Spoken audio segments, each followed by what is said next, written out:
We're on day 4 today. We have been working on boundaries. So, as I move through the process of language facilitation, the first step, of course, is to get into the zone and really sort of get into those messages behind the nonverbal communication.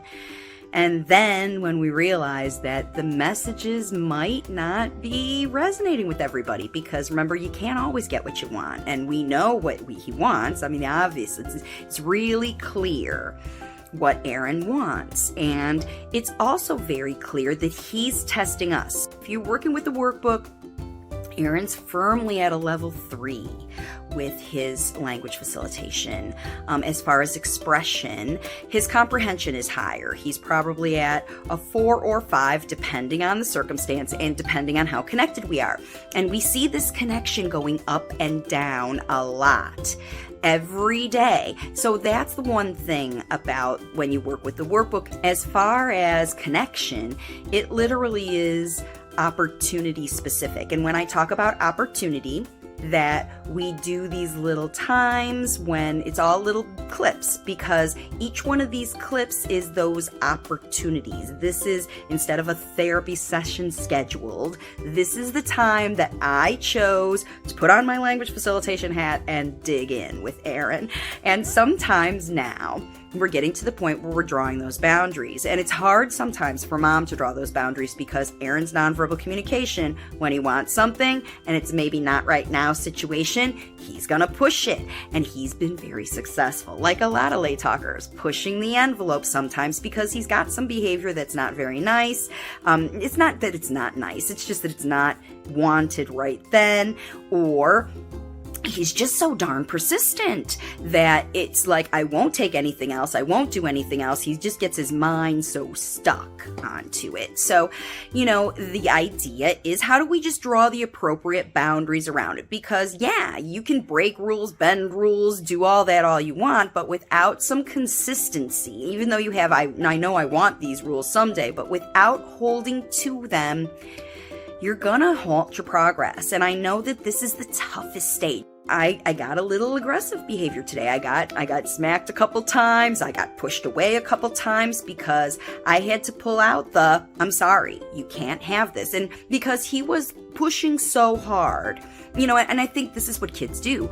They push you to the point where you have to say no and find a way to draw the boundary, because remember, they're pushing, they're testing boundaries. He's level 3 is testing, and more testing.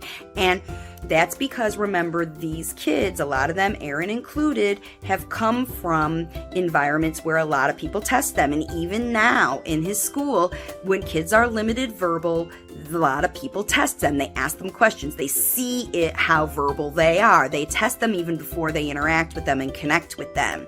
And that's why some kids don't connect with some kids. So the reality is, even when we're in these struggles where it's like, I know you want this, but it's not time for this, and how are we going to work through that disappointment? How are we going to work through the, maybe you can have it later, all the different things depending on the situation, because it literally is a not now kind of situation. And these boundaries are challenging. So I didn't get much video yesterday because we were kind of in the house dealing with boundaries. He's trying to get into my suitcases and mess with my electronics and things like that.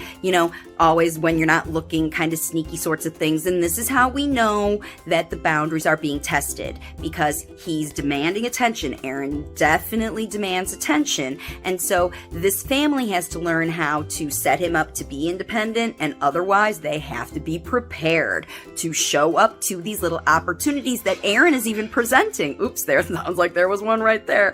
Something fell down. So you kind of never know. When kids are getting into things sort of seemingly on purpose, they're testing you to see, how are you going to respond to this situation? Are you going to get aggressive and force the issue? Are you going to make negotiation? So that's what happened. I found some things. I brought some things that I had with me that I hadn't brought out before. Something brand new. I had to bring something brand new because otherwise, it wasn't attractive enough. It was always the things that he saw, that he liked, that he was attracted to, my things, mom things, food things, all those things he's testing. And the reality is, those things that he's pushing too far. He knows he's pushing too far, and we know he's pushing too far. We're just like, no, this is not how we're going to do this.